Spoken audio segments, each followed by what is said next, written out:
What's going on, guys, and welcome back to another video. So in today's video, we are going to address how a Democratic lie, and it's a pretty big lie, could actually hurt them in passing the $1.75 trillion infrastructure bill. I'm going to dive into a little bit of a stimulus package or infrastructure news update. Want to talk about the fight over inflation, and then at the end of this video, talk about Pfizer's 100-day timeline. So there's a lot of stuff going on right now, but thank you guys for joining me. Thank you guys for always hitting that like button. It really does help out the channel. And make sure you guys stay subscribed so that you never miss an update. But let's get into the news for this afternoon. Here's what we know.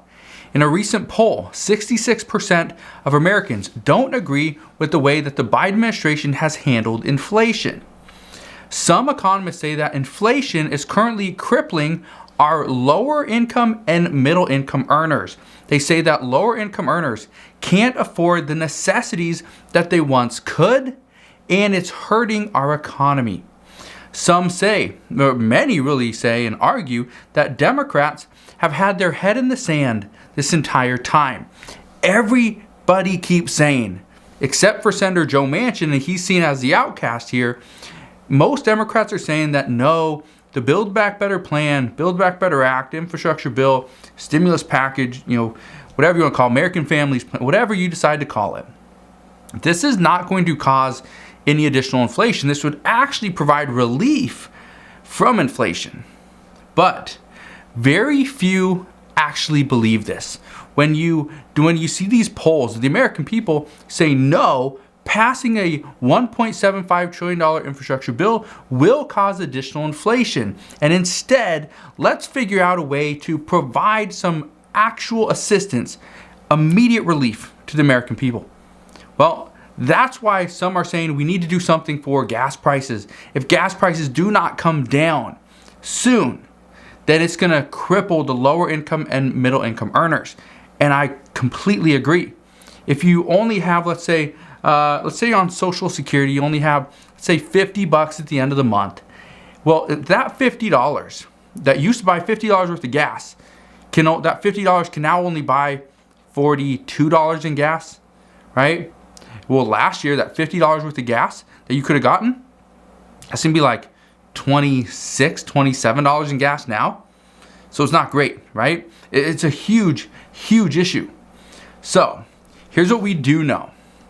Right now, many question Democrats' plans. Well, here's something I want to talk about because this specifically addresses the Biden administration, Democrats' plans, and the bill that Democrats passed a while ago. That was the American Rescue Plan, which was passed back in March. The American Rescue Plan.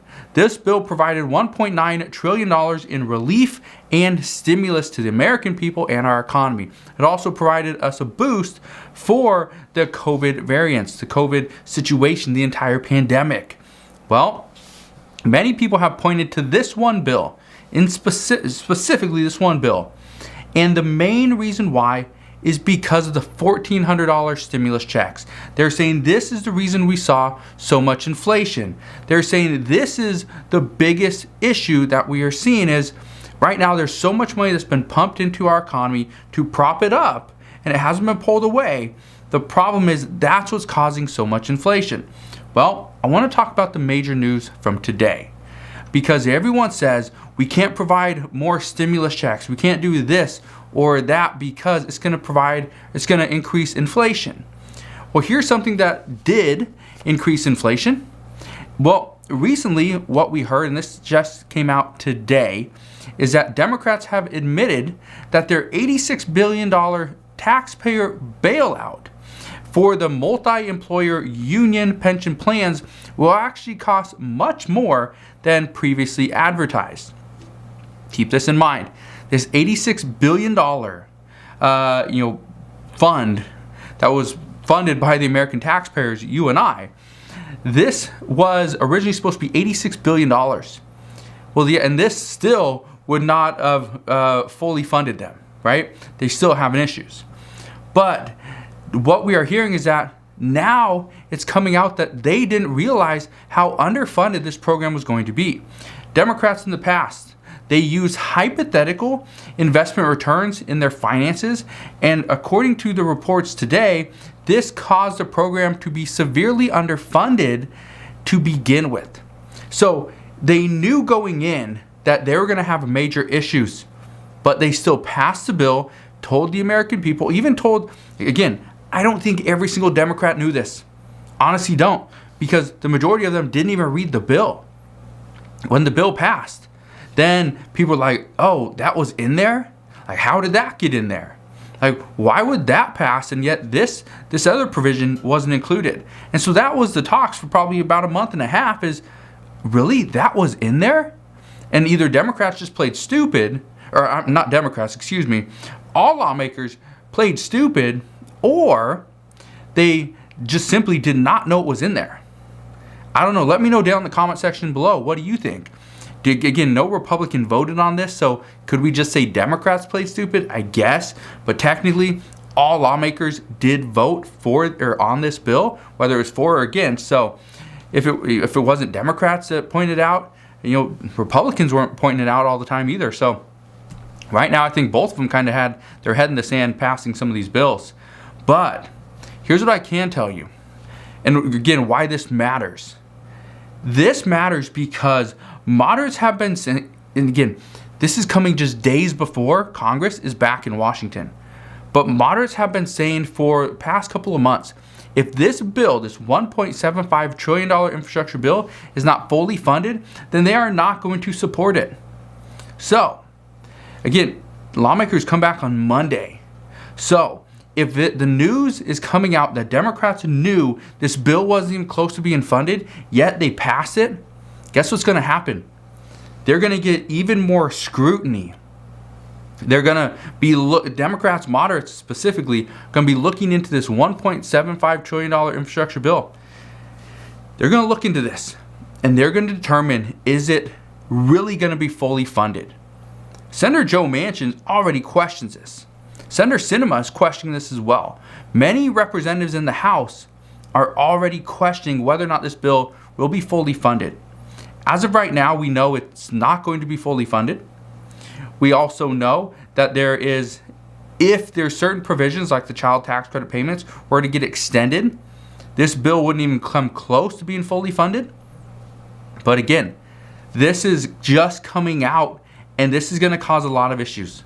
Now, I'm bringing this story to you very early because we don't got a lot of information on it, and I haven't actually seen any lawmakers discussing this. I'm hoping tomorrow, maybe, we could get some interviews, but I doubt it. My expectation is this coming week, we're going to get some lawmakers to actually bring this up, mention this, and discuss why they passed the bill when they knew, I don't know for sure if they did or not, but when they knew that this bill, or this union pension plan, the funding for it, wasn't actually going to cover it, and it was going to be woefully underfunded. So we'll see what happens there. Something else that we do know is President Biden has called on other nations, and this is something they did yesterday, was he called on other nations to agree to waive the intellectual property protections for COVID vaccines. This is something that many have actually been fighting for a little while, is to waive this so that we can finally get through this pandemic. That the wealthier countries like the United States, China, whatever, we cannot hoard our vaccines. Pfizer, if you look at Moderna stock over the past year, you'd be doing really well over the past year. Pfizer, not so much, but Moderna has been doing really well, been crushing it. So, some are saying we need to waive our right, we need to waive this the intellectual property protections so that everybody can have the same vaccines. We need to stop doing this. Currently, many poorer countries are without vaccines, while wealthier countries have been stocking up, have ample supply.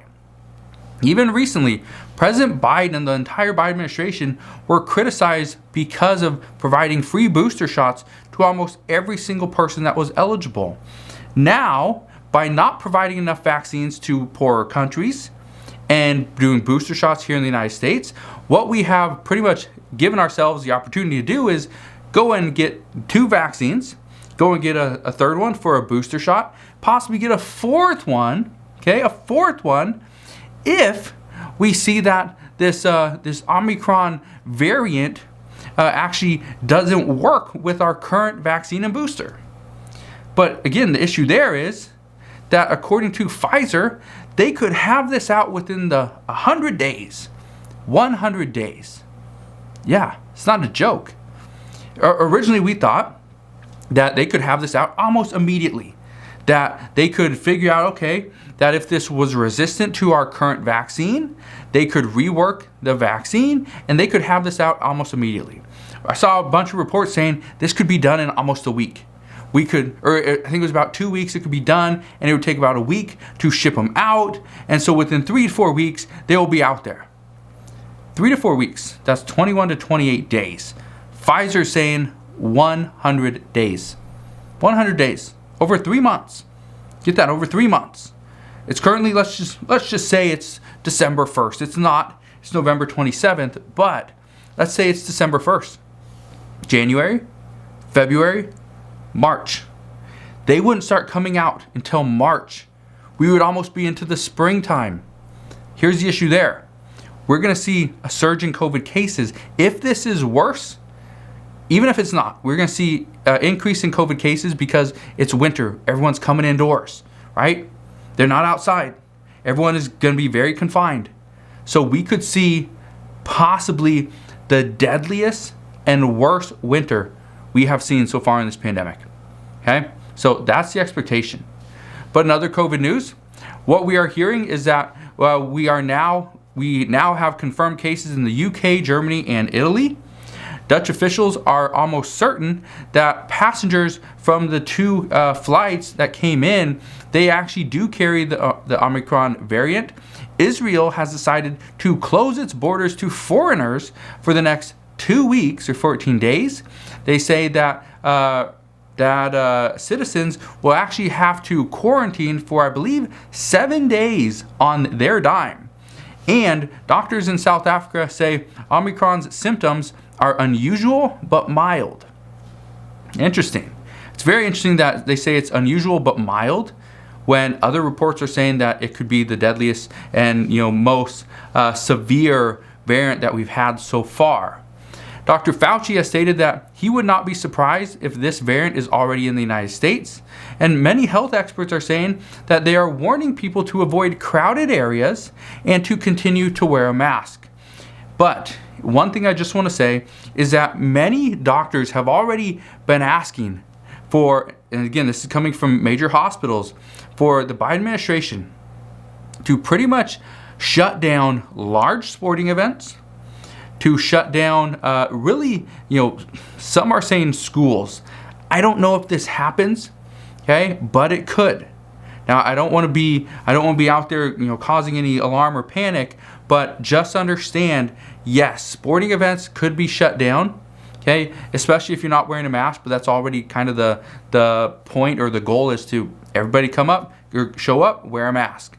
But schools, everybody in many cases is supposed to wear a mask anyway, unless you have a mask mandate ban. But just understand, as we get more information on this new COVID variant that is supposed to be, much deadlier, okay, a very rapidly spreading COVID virus, I will bring you those updates as soon as we get them. But again, just want to provide you this quick little update for this afternoon. If you have any questions whatsoever, please ask your questions down in the comment section below. Again, I just want to thank you guys for watching. Have a wonderful rest of your day. Consider subscribing, and I'll see you guys on the next one.